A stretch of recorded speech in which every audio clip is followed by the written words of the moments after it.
At the height of the Industrial Revolution, the world was changing faster than the human heart could adapt. Factories replaced farms. Clocks replaced sunlight. Efficiency replaced emotion. And quietly, without protests, without screams, childhood itself was redesigned. This is the forgotten story of how science, fear, and industry convinced parents to stop touching their children. By the late 1800s, cities were overcrowded.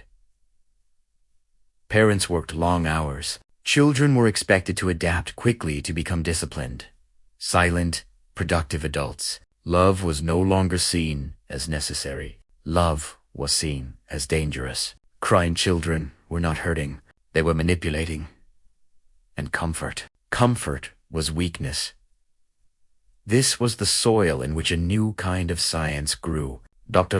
Emmett Holt was one of the most influential pediatricians of his time. His book, The Care and Feeding of Children, 1894, entered millions of homes. Parents trusted him more than their instincts. And Holt had a clear message. Do not pick up crying babies. Too much affection weakens the child. Children must learn independence early. He warned parents not to rock babies to sleep, respond quickly to crying, let children sleep near them, or kiss them excessively. To Holt, love was not warmth. It was a training era. Children, he believed, should adapt to the system, not the other way around. Before this era, children often slept close to their parents. Warmth, breathing, heartbeat, safety. But suddenly, a new rule appeared. Put the child in a separate room. Let them cry.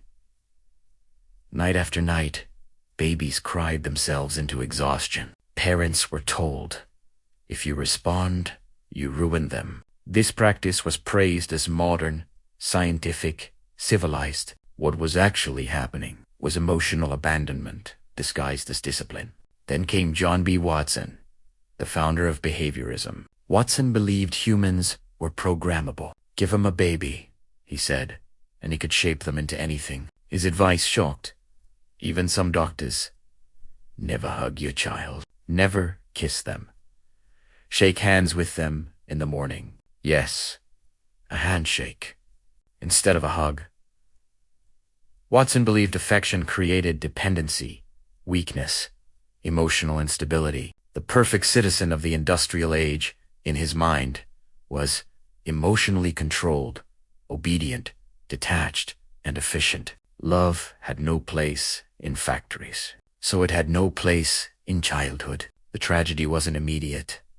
Children didn't collapse. T grew up quiet, anxious, disconnected. A generation learned not to cry, not to need, not to feel too much. And later, they struggled with intimacy, with parenting, with themselves. Ironically, Watson's own children suffered deeply. One of them later took his own life. Science had spoken loudly, but it had spoken wrong. In the 1950s, researchers like John Bowlby finally asked a dangerous question. What if love is not weakness, but survival? Attachment theory changed everything. Science proved that. Touch grows the brain, affection builds emotional regulation, and secure attachment creates resilient adults. The cold experiment failed, but its scars remain. Today, many adults still struggle to feel safe in love, still apologize for needing affection, still confuse independence with loneliness, and maybe, just maybe, it all began when the world decided that productivity mattered more than comfort, because children don't need to be trained like machines. They need to be loved like humans. If you like uncovering hidden truths, subscribe to the channel and like this video to help it reach more people.